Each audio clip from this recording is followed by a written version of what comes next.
আসসালামু আলাইকুম। শুরু করছি জনপদের খবর, সাথে আছি মোহাম্মদ রাইহান। এখনকার এই সংবাদ আয়োজন একই সঙ্গে চ্যানেল আইয়ের ইউটিউব চ্যানেল এবং চ্যানেল আইয়ের ওটিটি প্ল্যাটফর্ম আই স্ক্রিনে লাইভ স্ট্রিম হচ্ছে। খুলনার জেলা জজ আদালত চত্বরে গুলিতে দুজন নিহত হয়েছেন। রোববার দুপুর 12:15টার দিকে এ ঘটনা ঘটে। নিহতরা হলেন হাসিব ও রাজন। তাদের মধ্যে হাসিব ঘটনাস্থলে নিহত হন। হাসপাতালে নেওয়ার পথে রাজনের মৃত্যু হয়। প্রত্যক্ষদর্শীরা জানান, আসামিরা হাজিরা দিয়ে আদালত থেকে মোটরসাইকেলে করে বের হওয়ার মুহূর্তে জেলা ও দায়রা জজ আদালতের সামনে তাদের লক্ষ্য করে গুলি চালানো হয়। সে সময় তারা মাটিতে পড়ে গেলে কুপিয়ে মৃত্যু নিশ্চিত করে দুর্বৃত্তরা দ্রুত ঘটনাস্থল ত্যাগ করে। পুলিশের বিভিন্ন ইউনিট ঘটনাস্থল ঘিরে রেখেছে। হামলাকারীদের শনাক্ত ও গ্রেফতারে কাজ চলছে বলে জানিয়েছেন খুলনা সদর থানার ভারপ্রাপ্ত কর্মকর্তা।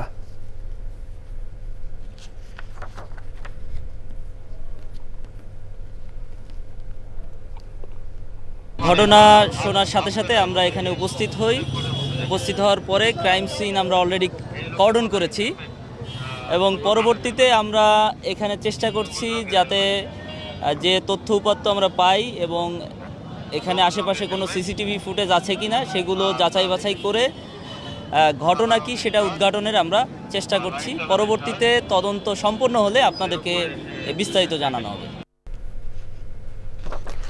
কুড়িগ্রামের নাগেশ্বরী উপজেলার সন্তোষপুর ইউনিয়নের ছিলাখানা বাজার সংলগ্ন হাইলটারি গ্রামে জমিজমা সংক্রান্ত সংঘর্ষে 3 জন নিহত হয়েছেন। নিহতরা হলেন মানিকুল্লার পুত্র আলতাফ হোসেন, এরশাদ হোসেন ও কুলসুম বেগম। এ বিষয়ে নাগেশ্বরী থানার অফিসার ইনচার্জ রেজাউল করিম ঘটনার সত্যতা নিশ্চিত করেছেন। অভিযুক্তদের গ্রেফতারের চেষ্টা চলছে বলে জানান তিনি।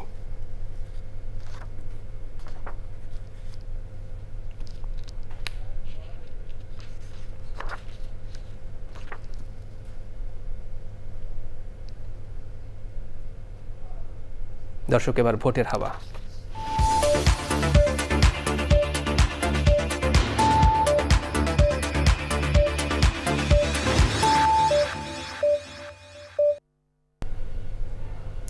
ভোট নিয়ে আলোচনা এখন সারা দেশে। নানান বয়সী, নানান পেশার মানুষ নির্বাচন নিয়ে কি ভাবছেন সেটা জানতে সারা দেশে ঘুরে বেড়াচ্ছে চ্যানেল আইয়ের ক্যামেরা। দর্শক, আজ জানবো নির্বাচনকে ঘিরে সিরাজগঞ্জের ভোটারদের কথা। আমরা ভোটের জন্য সুষ্ঠু পরিবেশ চাচ্ছি। জনগণ যেন নির্ভয়ে নিঃসংকোচ চিত্তে ভোট কেন্দ্রে যেতে পারে এবং তাদের ভোটাধিকার প্রয়োগ করতে পারে। ভোটটা যেন নিরপেক্ষ এবং সঠিক ভোট হয় এবং শৃঙ্খলা বজায় ভোট দিতে পারে সবাই, আমরা এই কামনাই করতেছি। সবাই যেন স্বতঃস্ফূর্তভাবে কেন্দ্র যেতে পারে এবং তার মূল্যায়ন, তার মূল্যবান ভোট দিয়ে মূল্যবান প্রার্থীকে বাছাই করে আনতে পারে। আমরা চাই যে সিরাজগঞ্জের উন্নত হবে, এরকম প্রার্থীকে আমরা ভোট দেব। যারা নারীদের জন্য চিন্তা চেতনা যাদের মধ্যে আছে, যারা আসলে এই সিরাজগঞ্জকে সুস্থভাবে সুন্দরভাবে চালাইতে পারবে, এমন প্রার্থীকে আমরা চাই। এখানে কর্মসংস্থান কম, বেকারত্ব বেশি। এই বেকারত্ব দূর করার জন্য এবং নারীদের উন্নয়নের জন্য, নারীদেরকে আত্মস্বাবলম্বী করার জন্য যে নেতা কাজ করবে তাকে চাই। আমাদের সিরাজগঞ্জকে সে কীভাবে প্রেজেন্ট করবে, আদৌ উন্নয়ন করবে কিনা, এই সবগুলো মিলেই কিন্তু আসলে একটা প্রার্থী বোঝা যায়। এবারে সংসদ নির্বাচনে আমরা সিরাজগঞ্জবাসীর পক্ষ থেকে একজন সৎ, যোগ্য জনপ্রতিনিধি চাই। একজন জনকল্যাণমূলক হিতকর মানুষ চাই, যে সার্বিক অর্থে সাধারণ মানুষের সুযোগ সুবিধা তাদেরকে নিশ্চিত করতে পারে এবং সিরাজগঞ্জবাসীর উন্নয়নের যে কাজগুলি বাধাগ্রস্ত আছে বা যেগুলো হয়নি সেগুলো সম্পন্ন করতে পারে। যে সরকার হয়ে যা দূরে কথা বলতে পারি, যেন বসে থাকতে পারি, যেন হয়তো দুঃখের কথাগুলো বলি। এখন আমরা চাই সাধারণ মানুষ আমরা যেন ভোট দিতে পারি, মানুষ জীবন নিরাপত্তা নিয়ে যেন চলতে পারে, আমরা সেটা চাই। যে রাষ্ট্রপিতা, সেই রাষ্ট্রপিতাকে আমরা নির্ধারণ করব, আমাদের ভোটের মাধ্যমে আমরা নির্ধারণ করব। আমাদের তরুণ সমাজের দাবি আমাদের অংশগ্রহণমূলক এবং সুষ্ঠুভাবে আমাদের সামনে যে নির্বাচন হবে, এই নির্বাচনটা হবে। আমরা চাই যে দেশের জন্য উন্নয়ন করুক, গরিবের পাশে থাকুক, রাস্তাঘাটের জন্য করুক। আমার স্কুল কলেজ ইউনিয়ন আছে, এদের জন্য স্বল্প লেখাপড়া হয় না, অনেকদিন ভালো লেখাপড়া হোক। এবার অন্যান্য সংবাদ। প্রাথমিক ও গণশিক্ষা উপদেষ্টা ডাক্তার অধ্যাপক বিধান রঞ্জন পোদ্দার বলেছেন, বছরের শুরুতেই শিক্ষার্থীদের হাতে নতুন বই তুলে দেওয়া হবে।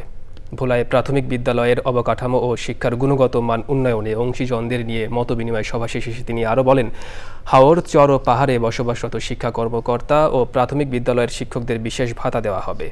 ত্রয়োদশ জাতীয় সংসদ নির্বাচনের আগেই ঝুঁকিপূর্ণ বিদ্যালয়ের ভোট কেন্দ্রগুলো সংস্কার করা হবে বলে জানান উপদেষ্টা। সহকারী শিক্ষকদের 11তম গ্রেডের দাবির আন্দোলন প্রসঙ্গে তিনি বলেন, শিক্ষকদের দাবি অতি দ্রুত বাস্তবায়ন করা হবে।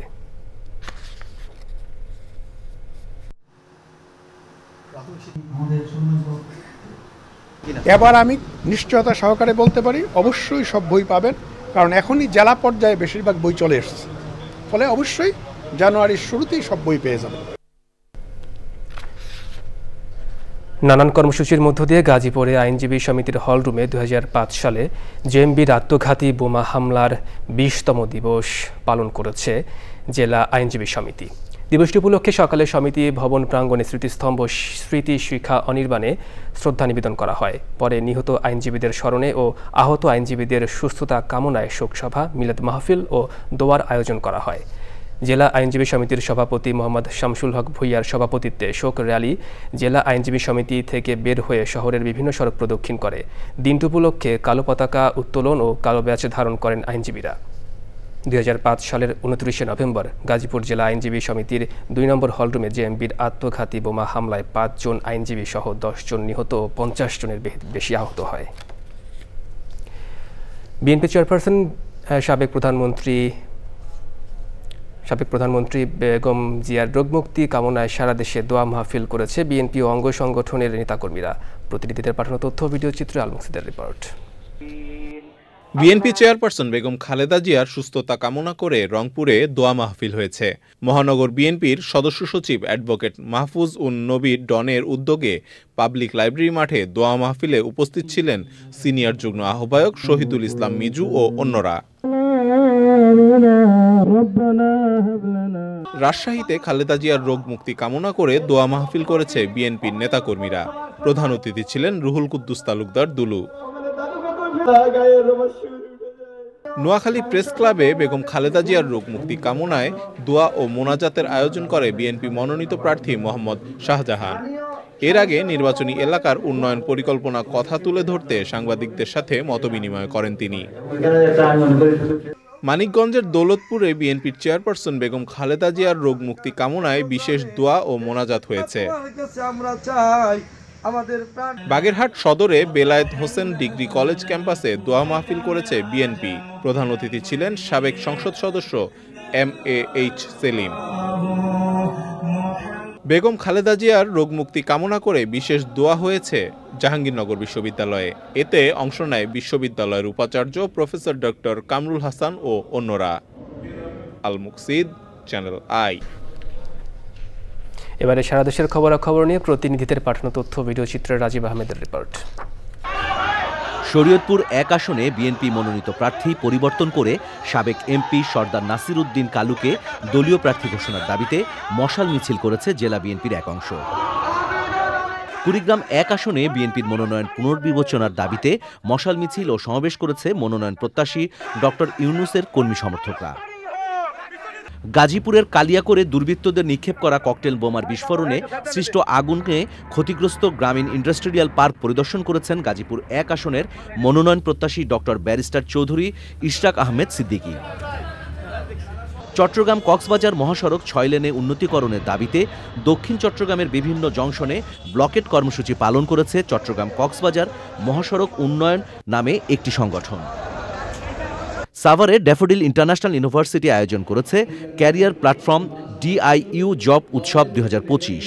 উৎসবে অংশ নিচ্ছে 35টি ইন্ডাস্ট্রির 150টিরও বেশি জাতীয় ও বহুজাতিক প্রতিষ্ঠান। প্রধান অতিথি ছিলেন ইউসিবি ব্যাংকের অতিরিক্ত পরিচালক নাভিল মুস্তাফিজুর রহমান। লক্ষ্মীপুরে 200 মেধাবী শিক্ষার্থীকে আইডিয়াল ফাউন্ডেশনের উদ্যোগে বৃত্তি দেওয়া হয়েছে। প্রধান অতিথি ছিলেন বিএনপির যুগ্ম আহ্বায়ক শহীদ উদ্দিন চৌধুরী অ্যানি। নাটোরের নলডাঙ্গা উপজেলার বসিদপুর ডাক্তারে নাসির উদ্দিন তালুকদার মহাবিদ্যালয়ের নবীন বরণ ও সাংস্কৃতিক অনুষ্ঠান হয়েছে। প্রধান অতিথি ছিলেন বিএনপির কেন্দ্রীয় নেতা অ্যাডভোকেট M রুহুল কুদ্দুস তালুকদার দুলু। রাজশাহীর RDA কমপ্লেক্স ভবনটিকে বাংলাদেশ ইতিহাস ও সংস্কৃতি চর্চা কেন্দ্র হিসাবে গড়ে তোলার দাবিতে মানববন্ধন করেছে নাগরিক সমাজ। দেশের বিভিন্ন উন্নয়ন কার্যক্রম অব্যাহত রাখা ও শ্রমজীবীদের কর্মসংস্থান বিবেচনায় বিধিসম্মতভাবে ইটভাটা চালু রাখার দাবি জানিয়ে বার্ষিক সাধারণ সভা করেছে রংপুর ইট প্রস্তুতকারক মালিক সমিতি। সংগঠনের সভাপতি একেএম মোজাম্মেল হকের সভাপতিত্বে সভায় বিশেষ অতিথি ছিলেন Rangpur chamber of commerce and industries president Emdadul Hossain. Rajib Ahmed, channel i. সিলেটে হযরত শাহজালাল রহমতুল্লাহির মাজার প্রাঙ্গণের ঐতিহ্যবাহী খেজুর গাছগুলো কেটে ফেলার ঘটনায় স্থানীয় বাসিন্দা, ভক্ত ও পরিবেশবাদীদের মধ্যে বিক্ষোভ ছড়িয়ে পড়েছে। তারা উন্নয়ন কাজের নামে কয়েক দশকের ঐতিহ্যবাহী গাছ কাটা নিয়ে প্রশ্ন তুলেছেন। সাদিকুর রহমান সাকির তথ্য, ভিডিওচিত্রে সৈয়দ মাদি ফাদিদের রিপোর্ট। হযরত শাহজালাল রহমতুল্লাহি আলাইহির মাজারে প্রবেশ করলেই চোখে পড়ত খেজুর গাছ। এসব গাছ ছিল সিলেটের পরিচয়, আধ্যাত্মিকতা আর ঐতিহ্যের প্রতীক। অস্থায়ী টিনশেড মসজিদ নির্মাণের সময় কেটে ফেলা হয় গাছগুলো। স্থানীয়রা বলছেন, খেজুর গাছ শুধু সৌন্দর্যের অংশ নয়, এর সাথে মিলে আছে সিলেটের ইতিহাস, ঐতিহ্য ও মানুষের আবেগ। বলা যায় যে 17 বছরের পুরাতন এই গাছগুলো, এটার সঙ্গে আধ্যাত্মিকতা জড়িয়ে রয়েছে। 360 আউলিয়ারা যে যে জায়গাগুলোতে শুয়ে আছেন, সেখানে বিভিন্ন আমরা এই ঐতিহ্যের গাছগুলো আমরা দেখতে পাই। ধ্বংসলীলা যে বা যারা করেছে তাদের শাস্তি দাবি করছে। হাই রে হাই, খেজুর গাছ নাই, খেজুর কত পাখি গুলা বসতো, এই যে কবুতর গুলা বসতো, এগুলো এখন আর নাই। কিন্তু এই যে কাটাটা কষ্ট হয় বা যে বা যারা কাটছেন, কেটেছেন, তাদের আসলে উচিত হয় নাই। সংশ্লিষ্টরা বলছেন, নির্মাণ কাজ চলতে থাকায় গাছগুলো বাঁচানো সম্ভব হয়নি। গাছ রেখে করলে দেখা যায় সেখানে বৃষ্টির পানি ঢুকবে, আমরা কনস্ট্রাকশনটা ঠিক মতো হবে না, বাধ্য হয়েই আমরা এটা কাটতেছি। আপনি বলেন যে ফৌজদারি যদি অপরাধ হয়ে থাকে, তো ফৌজদারি অপরাধ হয়ে গেছে, কিন্তু আমরা চ্যানেলে আসি, এগুলো হবে। ঐতিহ্য ও পরিবেশ রক্ষার পাশাপাশি পরিবেশ বান্ধব উন্নয়নমূলক কর্মকাণ্ড চালিয়ে যাওয়ার আহ্বান জানিয়েছেন পরিবেশবাদীরা। সৈয়দ মাদি ফাদিদ, প্রকৃতি ও জীবন ডেস্ক, চ্যানেল আই। রংপুর স্টেডিয়ামে অনুষ্ঠিত ফুটবল টুর্নামেন্টের ফাইনাল খেলায় 1-0 গোলে লালমনিরহাট সোনালী অতীত ক্লাবকে হারিয়ে চ্যাম্পিয়ন হয়েছে ঢাকা সোনালী অতীত ক্লাব। পুরস্কার বিতরণ অনুষ্ঠানে প্রধান অতিথি ছিলেন অবসরপ্রাপ্ত অতিরিক্ত সচিব জাকির হোসেন। সভাপতিত্ব করেন রংপুর সোনালী অতীত ক্লাবের সাধারণ সম্পাদক রাকিবুজ্জামান রাকিব। রংপুর সোনালী অতীত ক্লাবের আয়োজিত 2টি গ্রুপে এ টুর্নামেন্টে অংশ নেয় ঢাকা, বগুড়া, গাইবান্ধা, লালমনিরহাট, নীলফামারী ও রংপুর দল।